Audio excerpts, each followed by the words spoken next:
艺术水阁好，国情解说两句啊，互你做参考。解说，解文说理。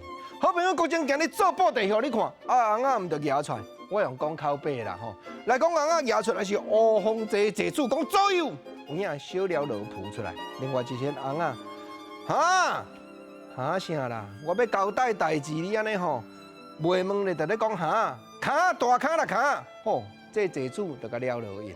讲卡吼，古早农业时代咱就捌看，卡毋是生话哦，卡还卡，生话还生话，材质无共哦。啊，人咧讲哈，就是听无，甲你加问一摆讲哈，结果济主甲吼，甲这个小了落吼讲卡大卡啦卡，这就是因为话音本来听无咧问哈，伊就感觉拽对卡去，结果吼，这个小了落吼，换伊甲济主讲哦，济主。你毋着安尼吼，一句话讲个明，看讲着一句看讲尔，济主阁起性地啊！哦，这个济主介歹性地，讲哪美金啊讲，这阮咱农业时代才有的话音的话，因为咱知影讲吼，讲话讲，小了落叫济主看讲，济主甲好讲哪美金，就是甲转对讲啊迄个讲，咱知影美金就是较美的，10斤一斗，10斗一石，这个斤。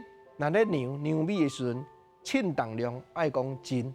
啊，另外咱讲升官的升，原来这里就是发音无共。讲哪米斤，就是酿米的米斤，原来共款一支敢若讲长安尼，讲敢若米斤的。啊，当然即马农业时代已经过啊，所以民间较接咧流传。若叫你讲个明，你就甲印讲一支长啦。原来有人后壁佫赞讲一支长上头空啦。即马吼。